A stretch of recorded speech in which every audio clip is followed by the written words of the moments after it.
Welcome back to Truth Seekers. You guys can call in if you like. I think you probably noticed what I was referring to in terms of a straw man argument. Dave, any thoughts after watching that little clip for the first time? Well, I was just asking you where this verse was. I can't remember off the top of my head, but there's, I believe, more than one time in the Word that I've come across in the Bible that I've come across God indicting, various people, sinners, rebels, which applies to all of us, but those who persist in that, for calling good evil and evil good, or calling black white and white black. And I believe one of those references, at least, as in the end times, that there'd be a widespread amount of that. Yep. And so the kind of thing that Roger Oakland is describing there is common. It's all over the place. I mean, you see it in that kind of thinking. It's kind of like what you were describing before the clip there. There's this abandonment of truth. Again, the name of your program, Truth Seekers. There is something called objective truth, knowable objective truth, and there are people who are willing to call black white and white black, and call good evil and evil good. And once you're willing to do that, you enter into this realm of insanity. There's a verse here that jumped out at me in my my own personal study, which everybody should do. Read the Bible daily. As an old saint once said to me, keep your knees on the ground and your nose in the book. Anyway, it's Luke 11:52, and this would be a word to Richard Dawkins and what's her face, Eugenie Scott et al. Woe to you, lawyers, whoever, skeptics, those who oppose God, woe to you. This is God talking to you. Okay, so you might want to listen up. For ye have taken away the key of knowledge. This is Luke 11:52. You've taken away the key of knowledge. Ye entered not in yourselves, and them that were entering in ye hindered. And that kind of a priori rejection, as Richard Llewellyn says, we must not allow a divine foot in the door. It's not science. Science follows the evidence where it leads, and to say that that there can't be God in the equation, there can't be a creator, is not good science. Just by definition, it's bad science. And it's spreading throughout the world. We're going to see more of that as we get into this tape a little more with Roger Oakland. But as we've mentioned before, the Council of Europe, tied in with the European Union, they want to. They're talking about it as such a fearsome major threat, the concept of intelligent design and creationism, that it looks like they're going to attach the words, hate crime, child abuse, to be using it, because you're going to be forcing your children back into the dark ages. Right. Well, I mean, they, the big they, the vocal leadership of the evolution, the anti-God secularist movement, which is kind of a very vocal minority of people, really, accuse or fear that our side is going to take science, shove science back to the dark ages.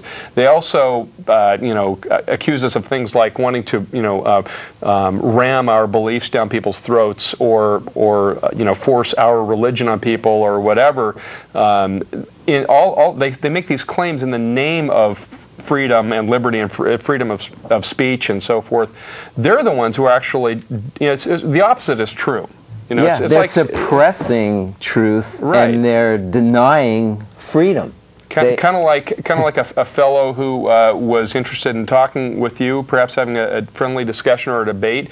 And yet, well, let's not go there, because we haven't talked about that. Well, I wasn't gonna mention any names. I don't even know his name, but Yeah, well, he said he's not a scientist, so therefore, Well, my point was he just didn't want that, to talk about science. We're all human. We all have a bias, and we all, etc. Nevertheless, I would venture to say that creationists and even intelligent design folks would be less inclined to really have anything to worry about. We're more inclined to say, hey, let's lay all the cards on the table and see where the evidence leads.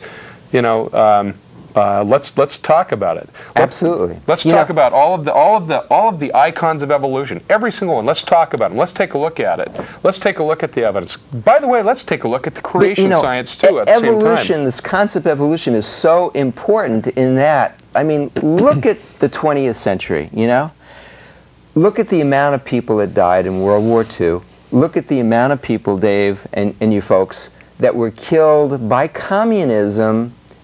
Stalin, Solzhenitsyn said it was probably close to 50 million people of his countrymen were put to death with a foundation of evolutionism, and that the end justifies the means. No matter how many people you have to kill, if you get to that end, the means of liquidating people, isn't that important? And only when you have a viewpoint of evolutionism, this book values life. God has created, has made those incredible cells, and every human being loves us.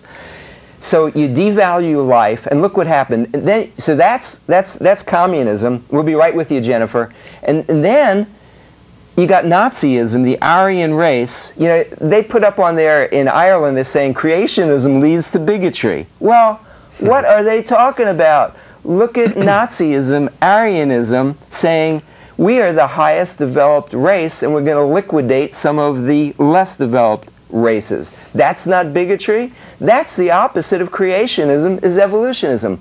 Jennifer, how are you doing tonight? I'm good, thanks. Good. What would you like to share with us? Well, I'm really glad I tuned in today, and I've been reading this book, and it's saying how the Aryan race is these extraterrestrials and mixing with the reptiles and reptilians and all this crazy stuff, and it kind of, within 20 pages, it just took this big load of pressure I have about Christianity and just kind of put it on the side, because it's something, I listen to Christian talk radio every day just for principles and stuff, and a lot of it doesn't make sense, and I ask anybody their opinion about it, but especially my good friend who's Christian, and the common question I have about Jesus and God is, how can a loving God, send people to hell? Yes. That's the way it's expressed. The way we understand it is people send themselves to hell, and if you're separate from God, see, God says He's not going to allow evil in His presence in heaven. He can't stand sin, and He won't even look upon it with His choice. He doesn't want it around. And if the Ten Commandments, the last one is "Thou shalt not covet." I mean, we've all done that, haven't we, Jennifer?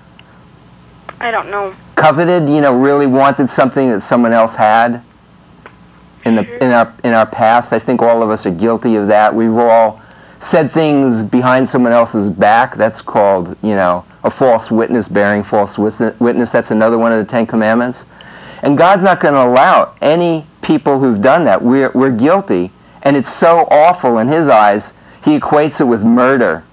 He doesn't want murderers to go, if He's a just God, not only is He a loving God, Jennifer, but He's just, and if you're going to have justice, would it be okay, say, if we all went to heaven? Adolf Hitler could kill as many people as he wants, Jennifer, right? And Stalin could kill up to 50 million people of his countrymen because he's got a great idea of the way he wants things done, and they're in the way, and everybody gets to go to heaven. Would that be fair?